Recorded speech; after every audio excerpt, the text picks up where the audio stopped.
স্বাগতম আমাদের পারিবারিক পডকাস্টে। এখানে আমরা এমন সব প্রশ্ন বিষয় নিয়ে আলোচনা করি যেগুলোর সহজ উত্তর নেই, কিন্তু যেগুলো নিয়ে ভাবা মানুষের জীবনের জন্য অত্যন্ত গুরুত্বপূর্ণ।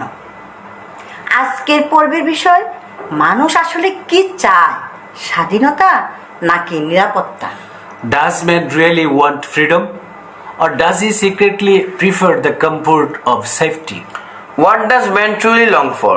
Freedom or security? মানুষ কি নিজের সিদ্ধান্ত নেওয়ার স্বাধীনতার জন্য ঝুঁকি নিতে প্রস্তুত, নাকি নিশ্চিন্ত ও নিরাপদ জীবনের বিনিময়ে নিজের স্বাধীনতার কিছু অংশ ছেড়ে দিতেও রাজি?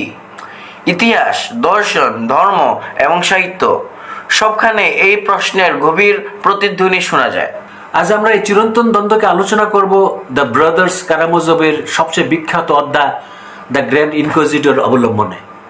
বলা আবশ্যক, দ্য ব্রাদার্স কারামাজোভের রচিত হলেন রুশ উপন্যাসিক Fyodor Dostoevsky. It is one of the most influential books ever written. It has profoundly shaped philosophy, psychology, theology, and literature, and continues to provoke debate about some of humans' deepest questions. মানুষ কি সত্যি স্বাধীনতা চায় নাকি সে নিরাপত্তা চায়? এই প্রশ্নটি দস্তয়েভস্কি সরাসরি করেননি, তিনি একটি গল্পের মাধ্যমে করেছেন। দ্য গ্র্যান্ড ইনকুইজিটরে কল্পনা করা হয় যিশু পৃথিবীতে ফিরে আসেন, কিন্তু তাকে স্বাগত জানানো হয় না, বরং তাকে গ্রেপ্তার করা হয়। রাতে ইনকুইজিটর তার কাছে এসে বলেন, তুমি মানুষকে এমন একটি উপহার দিয়েছ যা তারা বহন করতে পারে না, স্বাধীনতা। এক মিনিট বাবা, স্বাধীনতা তো পৃথিবীর সবচেয়ে বড় আশীর্বাদ, তাহলে ইনকুইজিটর কেন এটাকে অভিশাপ বলছে? কারণ স্বাধীনতা মানে শুধু যা খুশি তাই করা নয়। স্বাধীনতা মানে নিজের সিদ্ধান্তের সম্পূর্ণ দায়িত্ব নেওয়া। এই দায়িত্বই মানুষকে ভয় দেখা। ইনকুইজিটর বলে মানুষ রুটি ছাড়া বাঁচতে পারে না, তার থেকেও বেশি মানুষ নিশ্চয়তা ছাড়া বাঁচতে পারে না। সে এমন কাউকে খুঁজে যে বলে, চিন্তা করো না, আমি তোমার হয়ে সিদ্ধান্ত নিব। এই জন্যেই ইনকুইজিটর যিশুকে অভিযুক্ত করে। সে বলে, তুমি শয়তানের 3টি প্রলোভন প্রত্যাখ্যান করেছিলে, কিন্তু তোমার উচিত ছিল সেগুলো গ্রহণ করা। 3টি প্রলোভন? হ্যাঁ, দস্তয়েভস্কি 3টি প্রলোভনকে মানব সভ্যতার 3টি চিরন্তন আকাঙ্ক্ষা হিসেবে ব্যাখ্যা করেন। প্রথম প্রলোভন, রুটিকে স্বাধীনতার উপরে স্থান দাও।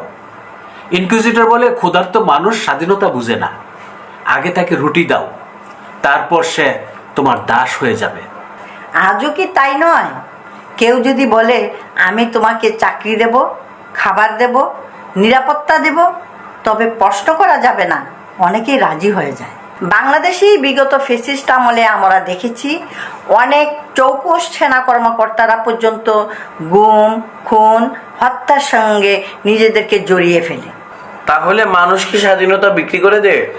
দস্তয়েভস্কির মতে অনেক সময় মানুষ স্বাধীনতা বিক্রি করে না, সে স্বেচ্ছা জমা দেয়, কারণ স্বাধীনতার বার অনেক বেশি। দ্বিতীয় প্রলোভন, অলৌকিকতা। ইনকুইজিটর বলে, মানুষ যুক্তির চেয়ে বিস্ময়কে বেশি ভালোবাসে। সে সত্যের জন্য নয়, অলৌকিক ঘটনার জন্য দৌড়ায়, কারণ বিস্ময় চিন্তাকে বন্ধ করে দেয়। মানে যখন মানুষ চিন্তা বন্ধ করে দেয়, তখন তাকে নিয়ন্ত্রণ করা সহজ হয়ে যায়। ঠিক তাই, যেখানে প্রশ্ন নেই সেখানে স্বাধীনতাও নেই। তৃতীয় প্রলোভন, ক্ষমতা। ইনকুইজিটর বলে, মানুষ এমন একজন শাসক চায় যে তার সব সিদ্ধান্ত নিয়ে দেবে, কারণ সিদ্ধান্ত নেওয়া অত্যন্ত কষ্টকর। অর্থাৎ মানুষ স্বাধীনতা নয়, স্বস্তি চায়। এবং এখানে দস্তয়েভস্কির সবচেয়ে বড় পর্যবেক্ষণ, তিনি বলেন, মানুষের সবচেয়ে বড় ভয় মৃত্যু নয়, স্বাধীনতা। এটা কিভাবে সম্ভব? কারণ স্বাধীন মানুষ একা, কেউ তার হয়ে সিদ্ধান্ত নেয় না, কেউ তার ভুলের দায় নেয় না, কেউ তাকে নিশ্চয়তা দেয় না। স্বাধীন মানুষকে নিজের বিবেকের সামনে দাঁড়াতে হয়, এটাই সবচেয়ে কঠিন। তাই ইনকুইজিটর বলে, আমরা মানুষের কাছ থেকে স্বাধীনতা নিয়েছি, তাই তারা সুখী। কি ভয়ঙ্কর কথা! হ্যাঁ, এখানে দস্তয়েভস্কি একটি বিপজ্জনক সত্য দেখান, মানুষ কখনো কখনো স্বাধীনতার চেয়ে আরামকে বেশি ভালোবাসে। তাহলে যিশু কি উত্তর দেন?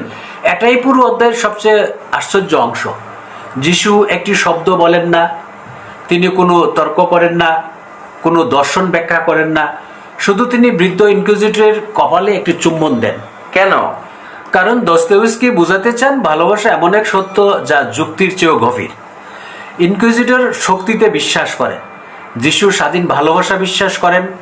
ভালোবাসা যদি জোর করে আদায় করতে হয় তবে তা আর ভালোবাসা থাকে না। অর্থাৎ ঈশ্বর মানুষকে বাধ্য করেন না, তিনি আমন্ত্রণ জানান। ঠিক তাই, স্বাধীনতা ছাড়া প্রেম হয় না, স্বাধীনতা ছাড়া ঈমানও হয় না। যদি মানুষ বাধ্য হয়ে বিশ্বাস করে তবে সেই বিশ্বাসের নৈতিক মূল্য কোথায়? তাহলে দস্তয়েভস্কির প্রশ্নটি শুধু রাজনীতি নয়, এটা আমার নিজের জীবন নিয়েও। আমি কি নিজের বিবেক ব্যবহার করি নাকি অন্য কাউকে আমার হয়ে ভাবতে দিই? এটা পুরো অধ্যায়ের কেন্দ্রবিন্দু। দস্তয়েভস্কি যেন প্রতিটি মানুষকে জিজ্ঞাসা করেন, তুমি কি সত্যি স্বাধীন হতে চাও? কারণ স্বাধীনতা মানে শুধু অধিকার নয়, দায়িত্ব, ভুলের ঝুঁকি, অনিশ্চয়তা এবং সত্যকে নিজে খুঁজে বের করার সাহস। হয়তো মানুষ নিরাপত্তা ও স্বাধীনতা দুটিই চায়, কিন্তু যখন এই দুটির মধ্যে সংঘাত হয় তখন তার প্রকৃত চরিত্র প্রকাশ পায়। দস্তয়েভস্কি কোনো সহজ উত্তর দেন না। তিনি আমাদের বিবেকের সামনে একটি প্রশ্ন রেখে যান, তুমি কি এমন নিরাপত্তা বেছে নেবে যেখানে অন্য কেউ তোমার হয়ে চিন্তা করবে, নাকি এমন স্বাধীনতা যেখানে তোমাকে সত্য, নৈতিকতা ও ঈশ্বরের মুখোমুখি নিজেকে দাঁড়াতে হবে? এ কারণেই দ্য গ্র্যান্ড ইনকুইজিটর শুধু একটি সাহিত্যিক অধ্যয়ন নয়, এটি স্বাধীনতা, কর্তৃত্ব, বিশ্বাস, নৈতিকতা এবং মানুষের অন্তর্গত ভয়ের উপর রচিত সর্বকালের অন্যতম গভীর দার্শনিক রচনা। আজ এই পর্যন্তই। ভালো থাকুন, সুস্থ থাকুন। Thanks for watching.